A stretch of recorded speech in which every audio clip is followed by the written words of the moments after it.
अस्सलाम वालेकुम दोस्तों, उम्मीद करता हूं आप खैरियत से होंगे। आज की हमारी वीडियो का टॉपिक निलस्टेट ड्राफ्ट के ऊपर है। निलस्टेट ड्राफ्ट में जो एक्टिव इंग्रेडिएंट है वो निस्टेटिन है, जो कि एंटी फंगल मेडिसिन के तौर पर इस्तेमाल की जाती है। खास तौर पर कैंडिडा स्पीशीज में अगर किसी को कोई इन्फेक्शन वगैरह का मसला है तो उनके ट्रीटमेंट में इसको इस्तेमाल करवाया जाता है। आज की वीडियो में हम इसको समझने की कोशिश करेंगे। निस्टेटिन ड्राफ्ट को हम कौन कौन से लोगों में इस्तेमाल कर सकते हैं, किस तरह से इसको इस्तेमाल करना चाहिए और इसके मुमकिन साइड इफेक्ट क्या है। तो वीडियो को एंड तक लाजमी देखिएगा और गुजारिश है जो लोग हमारे चैनल पर भी नए हैं चैनल को सब्सक्राइब कीजिए ताकि हमारी लेटेस्ट वीडियो आप तक पहुंचती रहे। तो बात करते हैं सबसे पहले निस्टेटिन ड्राफ्ट किस तरह से अपना रिजल्ट प्रोवाइड करते हैं, मतलब कि इसका मैकेनिज्म ऑफ एक्शन क्या है। तो निस्टेट ड्राफ्ट फंगस के सेल के साथ बाइंड कर देते हैं। फंगस के सेल में जो मेजर कंपोनेंट होता है, जो की कंपोनेंट होता है, वो अर्गोस्टिरोल होता है। तो जब इसके साथ ये बाइंड करते हैं तो उसकी जो मेम्ब्रेन होती है उनको वीक करना शुरू कर देते हैं। तो मेम्ब्रेन में सुराख हो जाते हैं और साथ में जो एनर्जी की सप्लाई होती है वो रुक जाती है, जिससे फंगस के सेल की डेथ हो जाती है। तो इस तरह से ये अपना रिजल्ट प्रोवाइड करते हैं। निलस्टेट ड्राफ्ट और किसी को ओरल थ्रश वगैरह का मसला है, माउथ अल्सर वगैरह का मसला है, मुंह में छाले जख्म वगैरह है और साथ में कह लें कि गले में जख्म वगैरह का मसला है, गम वगैरह में कुछ जख्म वगैरह का मसला है, तो उसके ट्रीटमेंट में हम इस्तेमाल कर सकते हैं। इसका बहुत ही ज्यादा अच्छा फीडबैक है। इसी तरह बच्चों में दूध पीने की सूरत में मुंह में बहुत ज्यादा कह लें कि एक लेयर सी बन जाती है, ओरल थ्रश वगैरह का मसला देखने को मिलता है, तो उसमें भी यही कह लें कि निलस्टेट ड्राफ्ट को इस्तेमाल करवाया जाता है, जिससे ये प्रॉब्लम बहुत तेजी के साथ हल हो जाती है। इस तरह निलस्टेट ड्राफ्ट को जिन लोगों को HIV का मसला होता है या कह लें कि केमोथेरेपी के पेशेंट होते हैं, कैंसर के पेशेंट होते हैं, उनका इम्यून सिस्टम बहुत ज्यादा वीक होता है।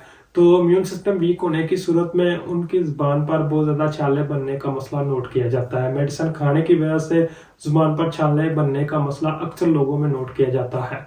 तो ऐसी सूरत हाल में भी हम निलस्टेट ड्राफ्ट को इस्तेमाल कर सकते हैं।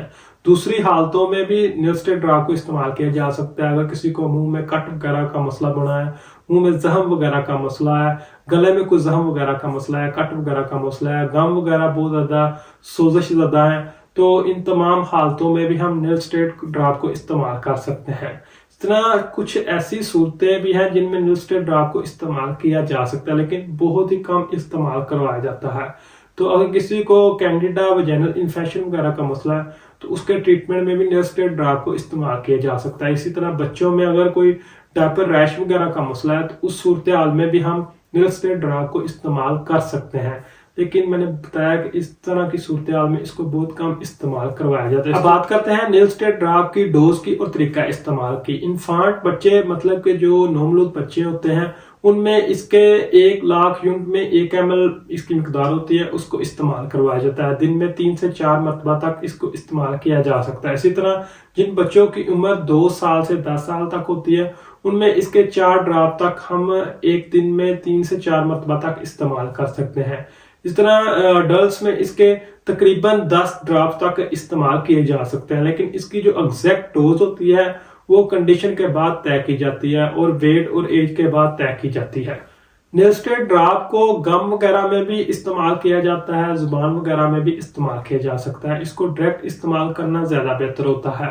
बच्चों में इसको गले में डायरेक्ट इस्तेमाल करवाया जाता है और जिन लोगों को गम में सोजिश वगैरह का मसला होता है तो गम की इतराफ में इसको इस्तेमाल करवाया जाता है। इसी तरह अगर किसी को जुबान वगैरह में जख्म वगैरह का मसला होता है तो जुबान में इसको इस्तेमाल करवाया जाता है। इसके अगर साइड इफेक्ट की बात करें तो इसके साइड इफेक्ट बहुत ही रेयर है, लेकिन फिर भी इसके इस्तेमाल से नाजिया, वोमिटिंग, डायरिया वगैरह का मसला हो सकता है, जुबान में इरिटेशन वगैरह का मसला हो सकता है, टेस्ट वगैरह चेंज का मसला भी बन सकता है। निलस्टेट ड्राफ्ट की अगर प्रिकॉशन की बात करें तो इसको पीना नहीं चाहिए। दूसरा, अगर किसी को बॉडी में किसी भी जगह पर फंगस वगैरह का मसला है तो उसमें इसका बहुत ही कम रिजल्ट मिलता है, क्योंकि ये सिस्टेमिक फंगस के नतीजे में जब इसको इस्तेमाल किया जाता है ये बॉडी में बहुत कम हजम होती है और फौरी तौर पर बॉडी से खारिज हो जाती है, जिसके नतीजे में इसका किसी भी तरह का रिजल्ट रिपोर्ट नहीं। उम्मीद करता हूँ आज की वीडियो से आपको फायदा पहुंचा होगा। वीडियो पसंद आए तो वीडियो को लाइक कीजिए, चैनल को सब्सक्राइब कीजिए। शुक्रिया।